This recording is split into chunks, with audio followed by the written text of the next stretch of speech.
नमस्कार साथियों, मेरा नाम है मयंक गौतम और आप सभी का स्वागत है आपके अपने हिंदी वाले गुरुजी चैनल पर।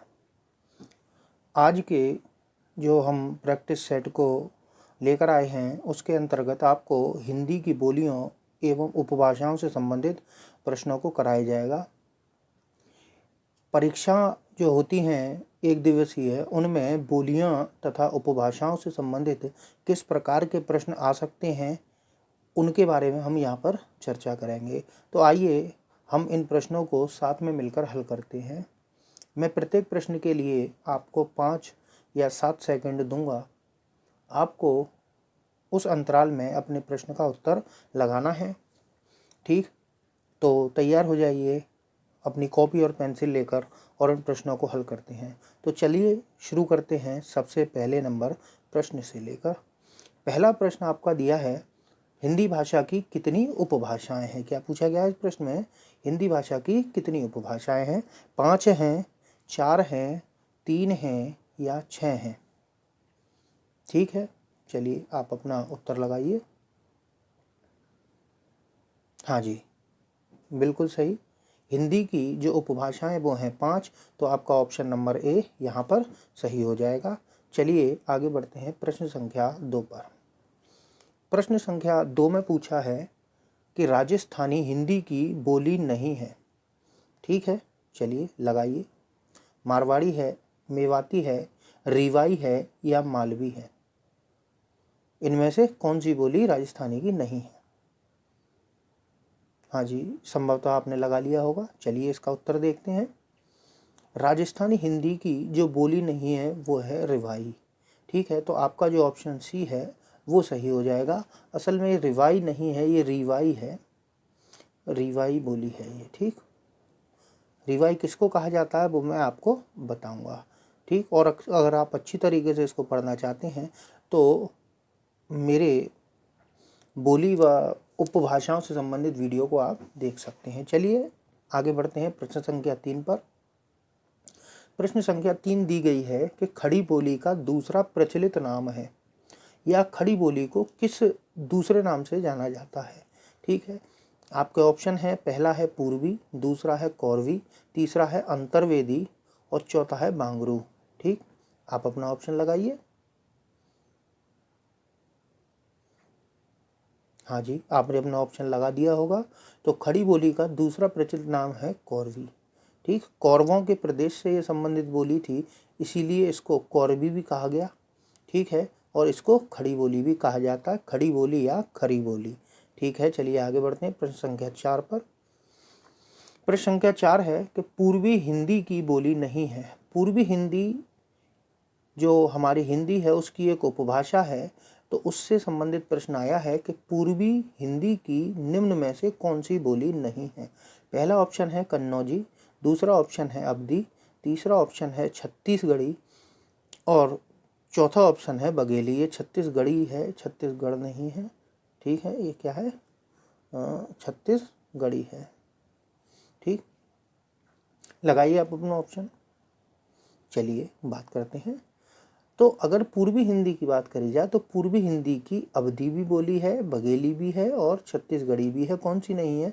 कन्नौजी नहीं है। तो आपका ऑप्शन इसका कौन सा सही हो जाएगा? ए ऑप्शन इसका आपका सही हो जाएगा। ठीक है, चलिए आगे बढ़ते हैं प्रश्न संख्या 5 पर। प्रश्न संख्या 5 में आपसे पूछा गया है कि मगही किस प्रदेश में बोली जाती है। ठीक, या किस राज्य में बोली जाती है मगही। ठीक है, चलिए आप अपना ऑप्शन लगाइए। उत्तर प्रदेश, राजस्थान, छत्तीसगढ़ या बिहार। आपको लगाना है इनमें से किस राज्य में यह बोली बोली जाती है। हाँ जी, सही जवाब है आपका। मगही बोली बिहार में बोली जाती है और बिहार की यह एक बहुत प्रसिद्ध बोली है। कहाँ बोली जाती है? बिहार में। तो आपका ऑप्शन जो है डी सही हो जाएगा।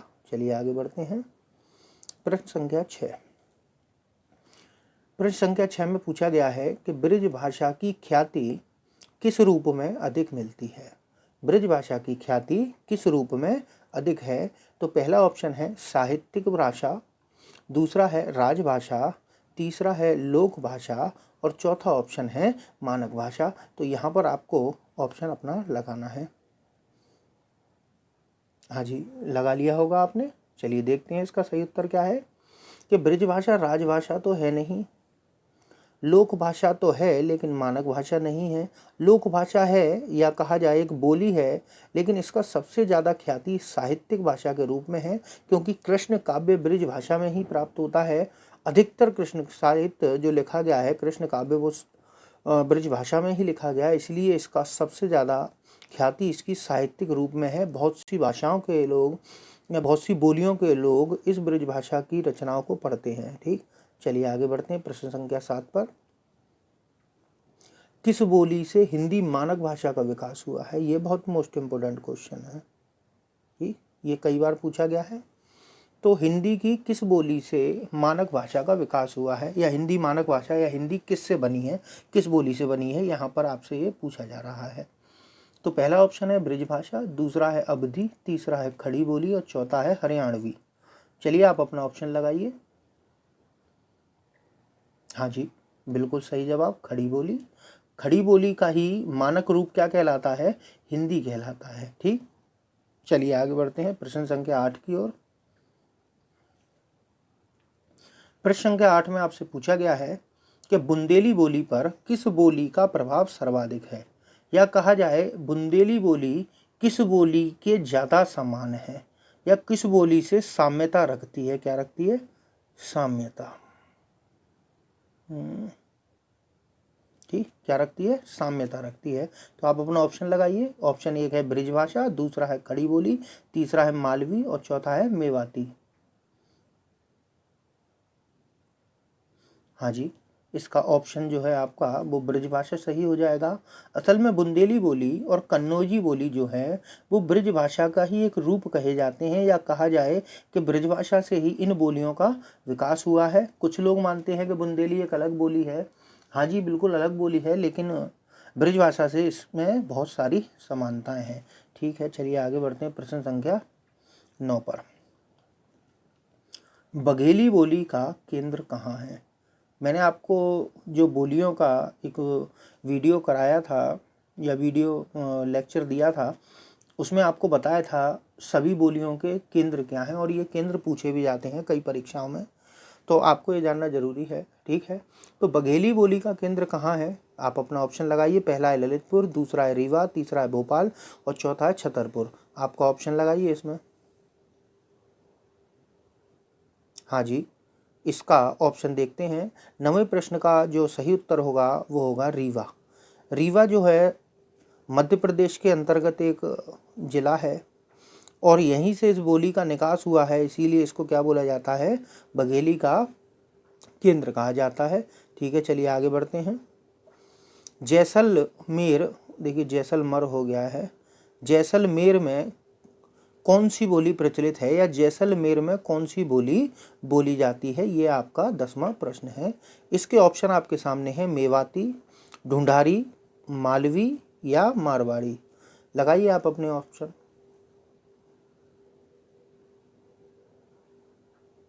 हाँ जी, इसका सही जवाब आपका डी हो जाएगा। 10वें का जो ऑप्शन है मारवाड़ी। जैसलमेर के आसपास जो बोली प्रचलित है वो है मारवाड़ी। ठीक है, चलिए आगे बात करते हैं। 11वें प्रश्न की ओर बढ़ते हैं। 11वां प्रश्न है पद्मावत की रचना किस बोली में हुई है? ठीक, पद्मावत की रचना किस बोली में हुई है? इसके ऑप्शन आपके सामने हैं अवधी, बी है मारवाड़ी, तीसरा है डिंगल पिंगल और चौथा है ब्रिज भाषा। लिख गया है, ये ब्रिज भाषा होता है, इसका पेट चिरा बा बनता है, वह नहीं बनता, ब्रिज भाषा है। चलिए आप अपना ऑप्शन लगाइए। हाँ जी, ठीक है, चलिए देखते हैं। देखिए पद्मावत राजस्थान की एक लोक कथा पर आधारित है। ठीक है, लेकिन ये जो लिखी गई है ये अवधि में लिखी गई है, तो इसका सही ऑप्शन क्या हो जाएगा? ए हो जाएगा। इसके जो रचयिता थे वो सभी उनको जानते हैं, मलिक मोहम्मद जायसी। उन्होंने पद्मावत की रचना की थी अवधी भाषा में। ठीक है, बहुत से लोग इसको मारवाड़ी भी लगा सकते हैं, लेकिन मारवाड़ से ही संबंधित है इसका इतिहास, लेकिन ये लिखी किस में गई थी? अवधी में लिखी गई थी। ठीक है, चलिए आगे बढ़ते हैं। 12वें प्रश्न की ओर बढ़ते हैं। 12वां प्रश्न है कि निम्नलिखित बोलियों में किस बोली का साहित्यिक रूप नहीं पाया जाता, या निम्न में से ऐसी कौन सी बोली है जिसका कोई भी साहित्यिक रूप या साहित्य नहीं लिखा गया है। तो आपको अपना ऑप्शन लगाना है। पहला है ब्रिज, ब्रिज की जगह फिर ब्रिज लिखा गया है, तो ब्रिज भाषा, खड़ी बोली, अवधी या कन्नौजी। हाँ जी, हाँ जी, आपने लगा लिया होगा। चलिए, 12वें प्रश्न का जो सही उत्तर हो जाएगा कन्नौजी हो जाएगा। अगर ब्रिज भाषा की बात करें तो कृष्ण साहित्य ब्रिज भाषा में लिखा गया है। खड़ी बोली, जो आधुनिक रचनाकार हैं वो खड़ी बोली में ही अपना साहित्य लिखते हैं। और अवधी में आपकी रामचरितमानस, पद्मावत जैसी प्रसिद्ध रचनाएं लिखी गई हैं।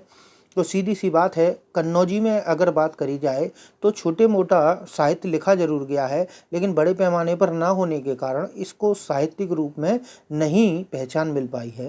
ठीक है, तो आपका जो ऑप्शन है वो कौन सा सही हो जाएगा, डी ऑप्शन सही हो जाएगा। चलिए आगे बढ़ते हैं प्रश्न संख्या 13 की ओर। हाँ जी, 13वां प्रश्न है आपका, रामचरितमानस की रचना किस बोली में हुई है। आपका पहला ऑप्शन है संस्कृत, दूसरा ऑप्शन है खड़ी बोली, तीसरा ऑप्शन है अवधी और चौथा ऑप्शन है ब्रिजभाषा। ठीक, आप अपना ऑप्शन लगाइए। ठीक, आप अपना ऑप्शन लगाइए। हाँ जी, इसका जो सही जवाब है वो है आपका ऑप्शन सी, अवधी। देखिए, रामचरितमानस जो है उसकी रचना अवधी भाषा में हुई है, जो कि तुलसीदास जी ने की है। और जो एक रामायण ग्रंथ है वो वाल्मीकि जी ने लिखा है, और वो किस भाषा में है, वो संस्कृत भाषा में है। तो याद रखिएगा, ये मोस्ट इम्पोर्टेंट प्रश्न है और कई बार परीक्षाओं में आया है कि रामायण की रचना किस भाषा में हुई है, संस्कृत में हुई है, और रामचरितमानस की रचना अवधी भाषा में हुई है, जो कि तुलसीदास जी द्वारा की है। ठीक है, चलिए आगे बढ़ते हैं प्रश्न संख्या 14 की ओर। प्रश्न संख्या 14 है आपका, निम्न में से हिंदी की उपभाषा नहीं है। आप अपना ऑप्शन लगाइए। पहला ऑप्शन है पूर्वी हिंदी, दूसरा ऑप्शन है पश्चिमी हिंदी, तीसरा ऑप्शन है उत्तरी हिंदी, और जो चौथा ऑप्शन है वो है बिहारी हिंदी। हाँ जी, देखिए, देखते हैं। हाँ जी, आपने लगा लिया होगा। चलिए देखते हैं। पूर्वी हिंदी हिंदी की उपभाषा है, पश्चिमी हिंदी भी हिंदी की उपभाषा है, बिहारी हिंदी भी हिंदी की उपभाषा है, लेकिन यहाँ पर आपका ऑप्शन सी सही हो जाएगा, क्योंकि उत्तरी हिंदी नाम की कोई भी उपभाषा हिंदी में नहीं है। चलिए आगे बढ़ते हैं प्रश्न संख्या 15 की ओर। प्रश्न संख्या 15 में कहा गया है, पूछा गया है आपसे कि छत्तीसगढ़ी जो बोली है इसका अन्य नाम क्या है, या छत्तीसगढ़ी बोली को किस और नाम से जाना जाता है। यहाँ देखते हैं, पहला ऑप्शन है रिवाई, दूसरा है लरिया, तीसरा है कौशली, और पांचवा है वो चौथा ऑप्शन है पांचाली। चलिए देखते हैं इसका आपका कौन सा सही होगा। हाँ जी, आपने लगा लिया होगा। देखते हैं, प्रश्न संख्या 15 का जो ऑप्शन सही होगा वो है लरिया। असल में छत्तीसगढ़ बोली को लरिया भी कहा जाता है और खलटाही भी कहा जाता है। किसको? छत्तीसगढ़ी बोली के ये दो नाम हैं। इसको लरिया भी कहा जाता है और खलटाई भी कहा जाता है। चलिए आगे बढ़ते हैं प्रश्न संख्या 16 की ओर। 16वें प्रश्न में आपसे पूछा गया है कि कौशली किस बोली को कहा जाता है। कौशली किस बोली को कहा जाता है? ठीक है, चलिए आप अपना ऑप्शन लगाइए। कौशली जिस बोली को कहा जाता है वो है आपकी, हाँ जी, कौशली किस बोली को कहा जाता है? आपके ऑप्शन है छत्तीसगढ़ी, भोजपुरी, अवधी या कन्नौजी। लगाइए आप अपना ऑप्शन। हाँ जी, इसका सही उत्तर है आपका अवधी। अवधी बोली को कौशली भी कहा जाता है और इसको बैसवाड़ी भी कहा जाता है। क्या कहा जाता है? बैसवाड़ी भी इसका नाम है। किसका? कौशली बोली का। ठीक है, और समझिए, मैंने पिछले प्रश्न में पूछा था आपसे, ठीक, उसी के आधार पर आप इसको भी आसानी से वैसे लगा सकते हैं। चलिए प्रश्न संख्या 17 की ओर बढ़ते हैं। प्रश्न संख्या जो 17 है आपका, उसमें पूछा गया है कि वर्णों का द्वित्व कर देना किस बोली की प्रधानता है। ठीक है, आपका जो प्रश्न है इसके जो ऑप्शन है वो है, पहला है खड़ी बोली, दूसरा है ब्रजभाषा, तीसरा ऑप्शन है अवधी और चौथा ऑप्शन है छत्तीसगढ़ी। लगाइए आप अपना उत्तर। हाँ जी, इसका जो आपका उत्तर है देखते हैं। हाँ जी, वर्णों का द्वित्व कर देना। हाँ जी, चलिए देखते हैं। इसका सही उत्तर आपका हो जाएगा ए। इसका जो सही उत्तर है वो आपका क्या होगा, ए हो जाएगा। ठीक, क्योंकि वर्णों का द्वित्व जब किया जाता है तो वो खड़ी बोली की प्रधानता है। जैसे खड़ी बोली में बोलते हैं बेटा, क्या बोलते हैं, ये आज काम नहीं कर रहा है, बेटा, बेटा, रोटी, खाता, पीता, ये किस में बोला जाता है, ये आपका खड़ी बोली के अंतर्गत आता है। चलिए आगे बढ़ते हैं प्रश्न संख्या 18 की ओर। ठीक, प्रश्न संख्या 18 में आपसे पूछा गया है कि ओकार बहुला बोली है। ठीक, ये मैंने अपनी वीडियो में पढ़ा रखा है, आप इसका ऑप्शन लगाइए। पहला ऑप्शन है अवधी, दूसरा है भोजपुरी, तीसरा है खड़ी बोली और चौथा है ब्रजभाषा। लगाइए आप अपना ऑप्शन। हाँ जी, ओकार बहुला बोली है। हाँ जी, चलिए आपने लगा लिया होगा, देखते हैं। जो ओकार बहुला बोली है उसकी बात करते हैं। ओकार बहुला बोली आपकी ब्रज भाषा होती है। जैसे खाना खाया तो हमारे यहाँ बोला जाता खाओ, पियो, नहाओ, गओ, चलो, बैठो, ये क्या है आपका ओकार। ओ की मात्रा की प्रधानता होने की वजह से ब्रज भाषा को ओकार बहुला बोली बोला जाता है। चलिए आगे बढ़ते हैं प्रश्न संख्या 19 की ओर। 19 में आपसे पूछा गया है कि आकार बहुला बोली कौन सी है। आकार अर्थात आ की मात्रा की प्रधानता किस बोली के अंतर्गत पाई जाती है। हाँ जी, चलिए देखते हैं। इसके ऑप्शन है भोजपुरी, खड़ी बोली, ब्रजभाषा या अवधी। हाँ जी, चलिए देखते हैं। ओकार बहुला जो बोली है आपकी वो होती है खड़ी बोली। यहाँ पर आ की मात्रा की प्रधानता होती है। ठीक, आना, जाना, खाना, पीना, ये सभी में क्या है, आ की मात्रा की प्रधानता पाई जाती है, इसलिए इसको आकार बहुला बोली बोला जाता है। चलिए आगे बढ़ते हैं प्रश्न संख्या 20 की ओर। 20वां प्रश्न आपसे पूछ रहा है कि इलाहाबाद में कौन सी बोली बोली जाती है। पहला इसका ऑप्शन है भोजपुरी, दूसरा ऑप्शन है अवधी, तीसरा ऑप्शन है कन्नौजी और चौथा ऑप्शन है बघेली। लगाइए, आपके पास समय है। हाँ जी, बिल्कुल सही बात। इलाहाबाद जो है इसके आसपास में जो बोली चलती है वो है अवधी। ठीक है, ये मैंने अच्छी तरीके से आपको समझाया था। बहुत से लोग भोजपुरी भी लगाएंगे क्योंकि इलाहाबाद में थोड़ी बहुत भोजपुरी भी बोली जाती है और भोजपुरी सिनेमा की बहुत सारी फिल्में इलाहाबाद में चलती भी हैं। कई टॉकीजों में कई जगह इसके पोस्टर लगे दिखाई देते हैं। तो बाहर का कोई व्यक्ति जाता है तो वो ये समझता है कि इलाहाबाद में भोजपुरी बोली जाती है। असल में इलाहाबाद में जो बोली है वो अवधी है और भोजपुरी बोली शुरू होती है आपकी बनारस से। तो याद रखिएगा, ये वैसे मैंने अच्छी तरीके से आपको वीडियो में पढ़ा रखा है। तो इलाहाबाद में कौन सी बोली बोली जाती है, अवधी बोली जाती है। तो आपका 20वें का प्रश्न भी सही हो जाएगा। चलिए बात करते हैं 21वें प्रश्न की। 21वां प्रश्न आपका है कि मगही बोली किस उपभाषा के अंतर्गत आती है। ठीक है, चलिए इसका आप उत्तर लगाइए। 21वां प्रश्न, इसका ऑप्शन है पूर्वी हिंदी, पश्चिमी हिंदी, बिहारी हिंदी, पहाड़ी हिंदी। देखिए बिहारी हो गया, ये बिहारी होता है, बिहारी, बा आता है, इसमें वाह नहीं आता, गड़बड़ हो गई है थोड़ी सी। चलिए कोई बात नहीं, आप अपना ऑप्शन लगाइए। हाँ जी, चलिए बात करते हैं इसके ऑप्शन की सही उत्तर की। मगही बोली जो है वो आपकी बिहारी हिंदी से आती है। बिहारी हिंदी की 3 बोलियां हैं। ठीक, भोजपुरी, मगही और आपकी क्या नाम है उसका, मैथिली। ठीक है, ये 3 बोली आपकी मगही, भोजपुरी और मैथिली बिहारी हिंदी से संबंधित है। चलिए बात करते हैं प्रश्न संख्या 22 की। 22वें में आपसे पूछा जा रहा है कि हिंदी भाषा की वह बोली कौन सी है जो राजभाषा भी है या हिंदी भाषा की एकमात्र बोली जिसे राजभाषा का दर्जा भी प्रदान किया गया है। तो इसका आप ऑप्शन लगाइए। पहला ऑप्शन है भोजपुरी, दूसरा है खड़ी बोली, तीसरा है मगही और चौथा है मैथिली। लगाइए।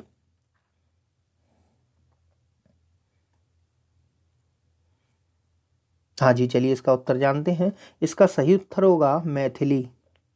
मैथिली को 22 राजभाषाओं में शामिल किया गया है और ये हिंदी भाषा की एकमात्र ऐसी बोली है जिसे राजभाषा का दर्जा प्रदान किया गया है। बहुत से लोग ये भी बात कहेंगे कि खड़ी बोली को भी तो राजभाषा का दर्जा प्राप्त है, लेकिन वो खड़ी बोली को राजभाषा का दर्जा प्राप्त नहीं है। खड़ी बोली से बनाई गई है हिंदी और इस हिंदी को राजभाषा का दर्जा प्रदान किया गया है, ना कि खड़ी बोली को। तो बोली के रूप में ही या बोली के जिस नाम से ही तो बात करी जाए तो मैथिली है। आपके 22वें प्रश्न का सही उत्तर क्या है? मैथिली है। याद रखिएगा, ये बहुत इंपॉर्टेंट प्रश्न है। हिंदी भाषा की वह बोली जो राजभाषा भी है। चलिए बात करते हैं प्रश्न संख्या 23 की ओर। हिंदी क्षेत्र की सबसे बड़ी बोली कौन सी है? हिंदी क्षेत्र, ये मैं आपको अच्छी तरीके से बता चुका हूं। इस प्रश्न को और अच्छी तरीके से समझ लीजिए। हिंदी क्षेत्र का मतलब जितने भी राज्यों में हिंदी बोली जाती है उन संपूर्ण क्षेत्र को यदि मिला लिया जाए तो उस संपूर्ण क्षेत्र को बोला जाता है हिंदी क्षेत्र। तो हिंदी क्षेत्र की सबसे बड़ी बोली कौन सी है? इसके आपको ऑप्शन क्या है वो देखिए। पहला है भोजपुरी, दूसरा है ब्रिज भाषा, तीसरा है खड़ी बोली और चौथा है अवधी। आपको इसमें अपना उत्तर देना है। देखिए, हाँ जी, चलिए। हिंदी क्षेत्र की अगर बात करी जाए तो हिंदी क्षेत्र की सबसे बड़ी बोली भोजपुरी है। अगर मैं बात करूं उत्तर प्रदेश की सबसे बड़ी बोली तो वो ब्रिज भाषा है। सबसे बड़ी बोली उत्तर प्रदेश की ब्रिज भाषा है। ठीक। और यदि पूरे हिंदी क्षेत्र की बात करूं तो हिंदी क्षेत्र की सबसे बड़ी बोली भोजपुरी क्यों है? क्योंकि यह उत्तर प्रदेश के पूर्वी भाग में और बिहार के बहुत बड़े भाग में ये बोली जाती है। तो दोनों को क्षेत्रों को यदि मिला लिया जाए तो हिंदी की सबसे बड़ी बोली निकल कर आती है भोजपुरी। चलिए प्रश्न संख्या 24 की ओर चलते हैं। प्रश्न संख्या 24 में क्या पूछा गया है आपसे कि खड़ी बोली को कौरवी नाम किसने दिया? मैंने अभी पहले भी प्रश्न पूछा था कि खड़ी बोली को किस नाम से और जाना जाता है? कौरवी से जाना जाता है, क्योंकि ये कौरवों के क्षेत्र से या हस्तिनापुर से निकली थी। हस्तिनापुर जानते हैं आप, मेरठ के पास में ही है। तो हस्तिनापुर से निकली थी, इसीलिए इसको क्या कहते हैं? कौरवी कहते हैं। अब ये नाम कौरवी दिया किसने? उसके लिए आपके सामने ऑप्शन है। पहला है रामचंद्र शुक्ल जी, दूसरा है राहुल सांकृत्यायन जी, तीसरा है सुनीति कुमार चटर्जी जी और चौथे हैं डॉक्टर ग्रियर्सन। ये ग्रियर्सन हो गया है, ग्रियर्सन नाम है उनका। चलिए देखते हैं इसका सही उत्तर क्या है। हाँ जी, राहुल सांकृत्यायन जी ने खड़ी बोली को सर्वप्रथम कौरवी कहा था या इसको कौरवी नाम दिया था। अब आपका आखिरी प्रश्न है, दक्षिणी राजस्थानी किस बोली को कहा गया है? दक्षिणी राजस्थानी किस बोली को कहा गया है? आप अपना ऑप्शन लगाइए। हाँ जी, पहला है जयपुरी, दूसरा है मेवाती, तीसरा है मारवाड़ी और चौथा है मालवी। ये चारों ही राजस्थान की क्या हैं? उपभाषाएं हैं, वो बोलियां हैं। आपको अपना ऑप्शन इसके अंतर्गत लगाना है। चलिए देखते हैं। हाँ जी, इसका जो ऑप्शन है वो देखते हैं। 25 में का जो आपका ऑप्शन है वो डी सही हो जाएगा, मालवी। ठीक है, मालवी को दक्षिणी राजस्थानी कहा जाता है, जयपुरी को पूर्वी राजस्थानी कहा जाता है, मारवाड़ी को पश्चिमी राजस्थानी कहा जाता है और मेवाती को उत्तरी राजस्थानी कहा जाता है। ठीक है, मालवी जो है मालवा के पठार से संबंधित है और यह कोटा, इंदौर, उज्जैन तक बोली जाती है। यानी कि राजस्थान से लेकर कोटा, इंदौर, उज्जैन, जो कि कोटा तो उत्तर आपका राजस्थान में ही आता है और इंदौर और उज्जैन आपके मध्य प्रदेश में आते हैं। ये वहाँ तक ये बोली का प्रचार है और प्रसार है। ठीक है, संभवतः आपको आज के वीडियो में जो मैंने प्रश्नों की श्रृंखला रखी है वो अच्छी तरीके से समझ में आई होगी। और आपको यदि हिंदी व्याकरण का प्रमाणित ज्ञान प्राप्त करना है तो आप मेरे वीडियो को देखा करिए और देखते रहिए। अगर आपके दिमाग में जितने भी हिंदी से संबंधित डाउट होंगे वो सभी क्लियर करे जाएंगे। और यदि आपको कोई चीज़ समझ में नहीं आती है तो आप कमेंट सेक्शन में जाकर उसमें आराम से देख सकते हैं। ठीक है, चलते हैं, मिलते हैं आपसे जल्दी ही किसी अगले वीडियो में। तब तक के लिए नमस्कार।